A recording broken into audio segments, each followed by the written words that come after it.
The British Library smells of two things: slow decay and whispered secrets.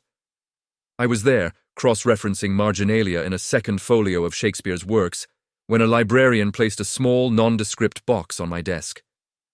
"These were just declassified from the Cecil family archives," he said. "Legal papers regarding the Globe Theatre, 1599. Thought you might find them dry. They were anything but. Amidst the property deeds and partnership agreements for the Lord Chamberlain's men was a single sheet that didn't belong. It was a theatre prompt sheet for Henry V, Act of Thread, but scrawled in the margins. In a hand I recognized from Shakespeare's surviving signatures was a financial calculation that made no sense for box office receipts. It listed sums in pounds, shillings, and pence totaling 18,320, an astronomical figure in 1599, equivalent to roughly $4 million today. Next to it, in the same hand, was a note: "For the company's security, against plague, Puritan, or prince's displeasure. Buried where all our voices joined as one, in the shadow of the muse's laughter. The key is in the prologue's plea." The company was Shakespeare's acting troupe. This wasn't a receipt, it was a ledger entry for a buried reserve. The hunt for the $60 million Elizabethan theatre gold had begun. Clue 1, where all voices joined as one. Where all our voices joined as one could only mean the stage of the original Globe Theatre. The shadow of the muse's laughter was trickier. Thalia was the muse of comedy, often depicted with a laughing mask. Was there a statue or relief of Thalia at the Globe? No records indicated so. The original Globe burned down in 1613. Its precise foundations were lost for centuries until archaeology in the 1990s revealed its outline in Southwark, near the modern reconstruction. I obtained the original excavation reports. The stage was a large, rectangular platform jutting into the yard. But the reports noted an anomaly. A stone-lined cavity beneath the exact center of the stage, filled with Tudor-era rubble and refuse. It had been catalogued as a cesspit or drain sump and ignored. I requested permission to re-examine the cavity, now preserved under the floor of an office building. Using an endoscope camera, I peered past the rubble. 20 feet down, the cavity opened into a larger space, and against one wall, I could just make out the shape of a wooden chest, mostly rotted, but with metal bands still intact.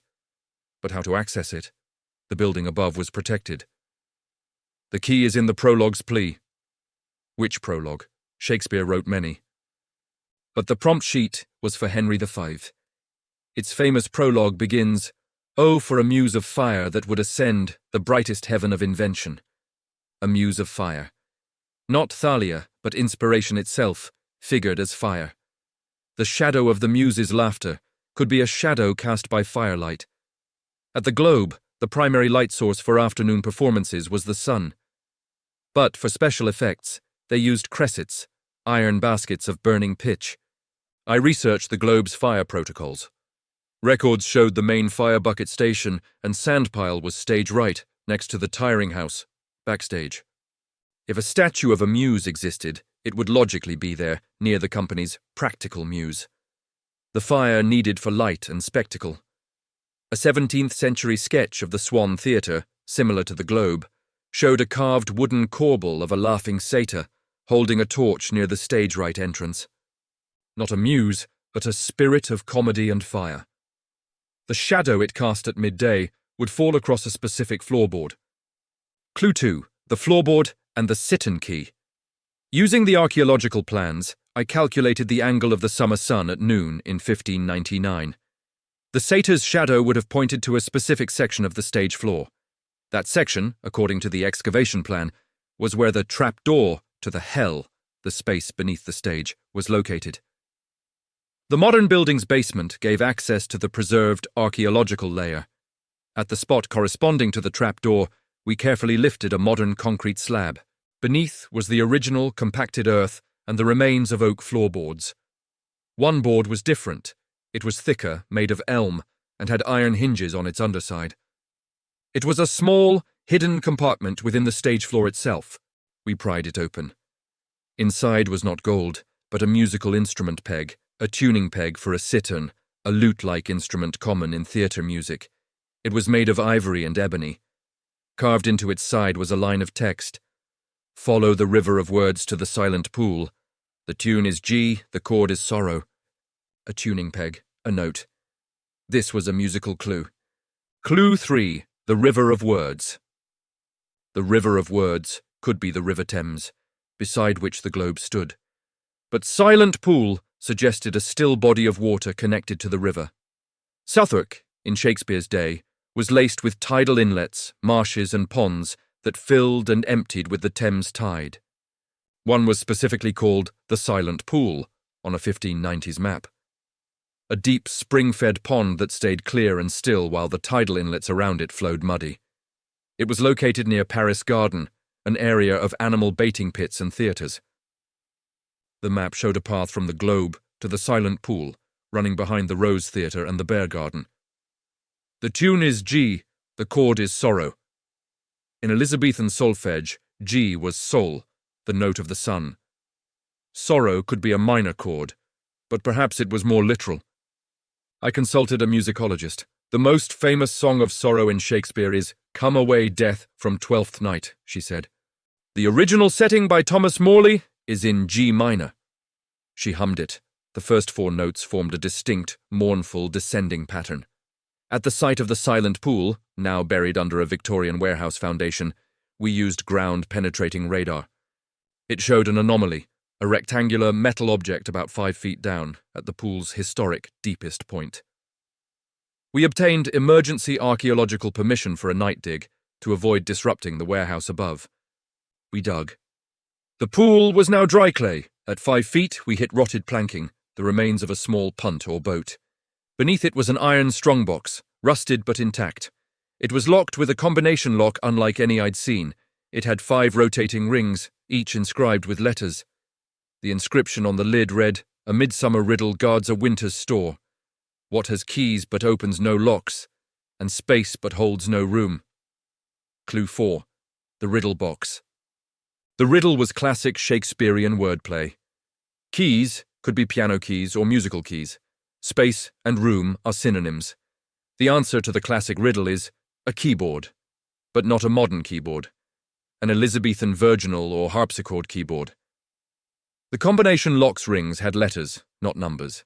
The clue said, the tune is G, the chord is sorrow. G minor. A G minor chord in Elizabethan notation. They didn't use minor that way. They used Dorian or Aeolian modes. But G minor's notes are GBD. How to spell that with letters? Then I remembered the Sitten tuning peg. It was for the G string. Perhaps the combination was the names of the notes in the G minor chord in Elizabethan terminology. G, B, M, E, D. B, M, E being B flat. The lock had 5 rings, though. A G minor chord has 3 notes. The extra rings must be for the octave or the instrument. Perhaps it was the chord progression of the sorrowful song, G minor, D major, F major, C minor, G minor. I tried the note names for those chords in order. The lock didn't budge. Frustrated, I reread the riddle. A midsummer riddle. Perhaps the answer was literally from A Midsummer Night's Dream. The most famous riddle in that play is Puck's Lord, what fools these mortals be. Not helpful. Then my assistant, a theatre historian, gasped. The answer to that riddle is in the play itself. In Act 5, during the Mechanicals play, someone says the answer. It's a noise? No, wait. She scrambled through her script. Here! When Snug the joiner roars as the lion, someone shouts, a parlous noise, but that's not it. We were overthinking. The simple answer to what has keys but opens no locks is a musical instrument.